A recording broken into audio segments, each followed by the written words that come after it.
Hello and welcome back to another video, guys. So this is a bit of a strange video for me because it's not my normal thing. As you guys know, this is a movie channel. And for those of you who are finding me for the first time through this video, this is a movie channel, really, or TV series channel. I just enjoy talking about, you know, you can see some of them here off to the side. I've got a lot of movies and a lot of TV shows in my collection. It's something I have a big passion for. But I do occasionally play a game. That's right, I have a PlayStation 4. I've just bought a 4K TV in preparation for the PlayStation 5. So I'm kind of your generic gamer. Like, I only bought the big films, the big games that come out last year. I'm trying to think what ones actually come out last year. Fallen Order, Red Dead Redemption 2, God of War. I'm probably missing something. But, I only ever really get the big games. Spider-Man.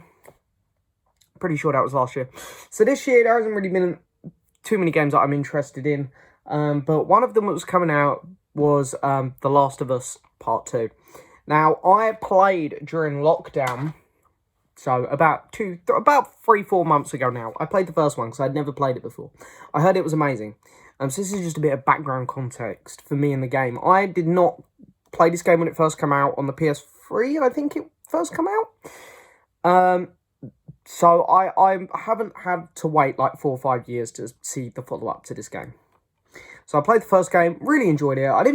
I really enjoyed it, I did. But I didn't think it was this incredible game. Probably because since then games have come a long way. Like, after playing games like Red Dead Redemption 2 and Spider-Man and Fallen Order, it's kind of like a game needs to be really good to really strike me, someone a generic game player. Because most of my time on PlayStation was with my mates. We're on Battlefront 2 or one of the new Call of Duties. You know, we're just having fun together. I don't get into the campaigns as much as some people. So I really enjoyed the first one. Didn't love it, but I did really enjoy it. So anyway, the leaks come out for this game. We remember the leaks. We do. Now, I was still up. Like, I heard they were bad. And I was like, I don't know if I want to invest £50 in this game. So I did indulge in some of the leaks. And I will say flat out now for this video, there are going to be spoilers for this game. So if you haven't played the game, you don't want to get it spoiled, click off this video now and come back to it once you've played it. Because I'm just going to delve into the spoilers for this game. There's just some of the stuff that happens in this is shocking, brutal, and very controversial. So I read some of the leaks, didn't read them all. But I read, of course, the highlight that Joel dies right at the start. And I was a bit disappointed. I was a bit like, oh, that's a shame. I've just played as him and I really enjoyed him. I thought, that's a bit of a shame. Anyway, so the game comes out. Didn't buy it on release because I thought, the leaks sort of put me off spending £50 on it. But my colleague at work got it and he said the game is absolutely incredible. He's like, you got to get it. You will enjoy it. He said to me, I know you're someone who appreciates story really well and the development of characters. And he said, that's why I think you're going to love this game. And I said, okay, you've convinced me. So, just so happened we were out doing a job this day at work, out in our van, because we go to a lot of sites and stuff, and we'd just been paid, and we were passing the Tesco's, and I said, look, let's stop at the Tesco's, I'll go in and buy it. So I did it. I'd just been paid, so I went in the shop, bought this, and late that day, I bought my 4K TV specifically to play this game on, because I heard the graphics were amazing. So of course I bought a special 4K HDMI lead to try to upscale this to 4K as well, and the game does look stunning. This game is gorgeous. The graphics are insane. A lot of the characters just look real. So here we go. Right, I'm going to quickly say gameplay and stuff is all incredible, as you'd expect. A lot of the mechanics work incredibly well. The sets look gorgeous. The pacing of this game is fantastic. I think it's really good in terms of length. That it didn't feel that stretched out to me. It didn't feel too short. It felt pretty perfect in terms of mechanics and whatnot. And I've seen no one online complaining about that. Even the people who hate the story have been saying, you know what, this game works really well. It's beautiful. It feels great, and in terms of all that, there's nothing really wrong with this game. So that's all I've got to say on the gameplay. I'm not an expert. All I'll tell you is that I thought it was pretty well done. I really loved it. I really had a great time playing on this. And I think anyone will, even if you're not fully on board with some of the plot points. So, the plot itself, which is what I really want to talk about, because the plot has really divided some people. And the funny thing is, I want to say to, because I know there's a lot of people who are bashing the plot of this game who haven't played it, because there's more reviews online of this game than how many copies have been sold. So there's a lot of people out there who have seen YouTubers like me and much bigger YouTubers, more famous ones, bash on this game, and they've completely taken their side and been like, oh yeah, he said this happens and it sounds awful. No, you can't think like that with this, because you have to play it and you have to earn an appreciation. And I won't say you just have to play the plot points. You have to play the entire game to appreciate the stuff that happens in this game. Because once you get to the end, in my opinion, everything is redeemed, everything is understandable, and I think the story for this game is really, really good. The thing with this game is the creators of this game go for they're trying to send a message that revenge doesn't work. It backfires in every way for every character in this game. So your main characters are no longer Joel and Ellie. It's Ellie and a new character called Abby. Yeah, we all know about Abby. People do not like her online at the minute. And I feel so sorry for the actress, I do. Because I think she's done a wonderful job. And guess what? I really like the character Abby. So, at the start of the game, within the first hour, she kills Joel. Yeah, the leaks were true. For the most part. I hear some towards the end of the game were not true. I didn't really go that far into the leaks. But yeah, she kills Joel, and I was still surprised. And his death was brutal. I felt so bad for him. And I was sad to see Joel go. I was. But I did have a whole game where I've played as him. I haven't had to wait 4 or 5 years. So I kind of get why people who were looking forward to playing as Joel again were a bit upset 'cause they didn't get to play as him again. I get it. But in terms of the story, Abby kills Joel. And it's all backfires on Abby, because she's got her little group of friends there who went to do this with her. And Ellie, of course, fuming. Ellie wants revenge on Abby. And Abby killed Joel out of revenge as well.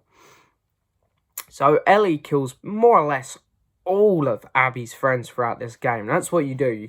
You basically go place to place with Ellie, killing all of Abby's friends, trying to get to Abby. You just keep finding her friends first, and you just kill them all as Ellie. More or less all of them.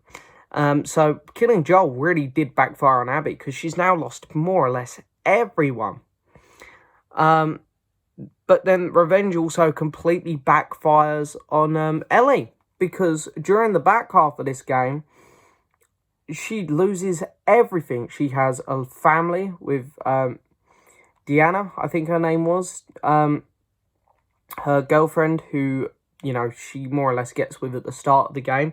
And you know what? I like their relationship. I know that the character, Deanna, apologies if I'm saying her name wrong. She wasn't in it much at the end, so I kind of lost track of her name a bit. She's a bit of a dull character. She's not too interesting. But you know what? Her and Ellie do make a very believable, very fun couple to watch during the game. But anyway, yeah, she loses her at the end of the game, because when she goes to find Abby at the end of the game again for the second time, Deanna's had enough. And notice she's got a kid who her and Ellie are sharing on this farm. They're both raising the kid together. Deanna's like, no, I'm not doing this again. Not doing this again. We tried to get Abby once. We failed. I'm not going to do it again. And she leaves. And Ellie loses her family. So both these characters lose great... It's about revenge. This game, revenge does not pay off. It is pointless, is what this game is trying to say. And you can see both sides of the coin here from Ellie and Abby. And you know what? I don't blame Abby for wanting to kill Joel either. This is what I'm saying. Once you play the game, you get to play as Abby a lot. And when I started playing as Abby, I didn't like her. She killed Joel. I was like, oh, god damn, this bitch. But then... you play as her for a certain amount of time, you really start to get to like her. She's funny. She's a really fun character. And you do find out why she hunted down Joel. And you're like, you know what? If I was in a post-apocalyptic world and I found the guy who murdered my dad, damn right I'd murder them too. It's, you know, it's one of those things where it's like you fully get behind her. You're like, I understand why she's done this now. Don't tell me you wouldn't have done this in a zombie apocalyptic world if you found the man who murdered your dad. And it's fully believable, I think. And by the end of it, you are really sympathizing with Abby more than Ellie, I think, when they finally meet. After you've played the 3 days as Ellie and then the 3 days as Abby. I was kind of rooting for Abby a little bit secretly. But, you know, of course, then that is the thing in the back of your mind where you're like, no, Ellie, she's your main character. She's the one who you played the whole first game as well. So I was really torn between the two characters. I thought they had done that so well. And I love the fact that it's not just Ellie's game, it's Abby's game as well. I think Abby is a great new addition. I really do love her. Playing with her was super fun. I actually preferred her 3 days in Seattle to Ellie's. I found her days a bit more interesting.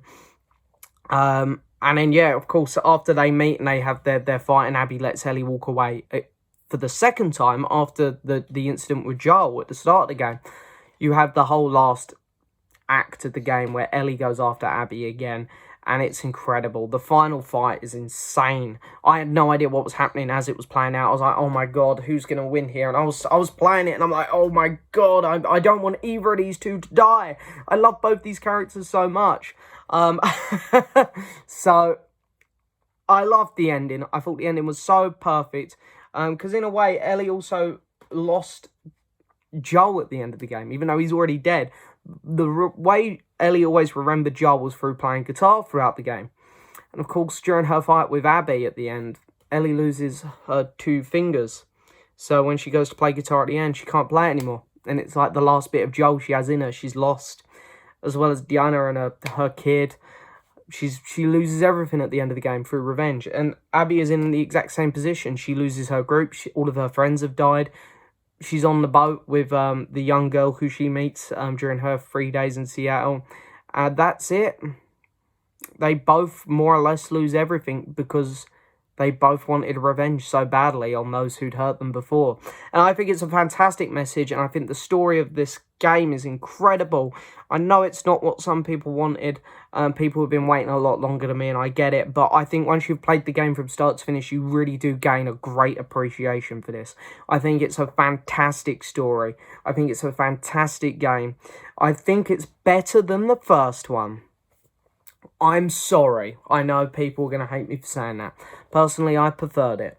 I really did enjoy this game. I absolutely loved it. And it's a shame that it's getting as much hate as it is, because it really, really doesn't deserve it. I get it when films get a load of hate for being bad, but films have a tendency to be very sloppy nowadays, especially the big blockbusters. Whereas these games still take years to make. There's so much effort that's gone into them. And I do think the story was really good as well. So I do feel very bad for this game. I'm going to give this game out of 10. I'm going to give it a 9 out of 10. I do genuinely think it's one of the best games I've ever played. The Last of Us Part 2. Guys, don't just follow the crowd. Don't just hear all these YouTubers saying, oh, I hate it. Like this happens. Joel dies, blah, blah, blah. Ellie does this. Go play it for yourself, because once you've played it from start to finish, you do get a appreciation for why these characters have done things, and you get a better understanding. And the game is, honestly, it's so worth your time. It's amazing. But that's it for this little review, guys. Don't forget to hit the subscribe button, like the video, leave a message, and I'll see you guys next time for another video. Bye-bye.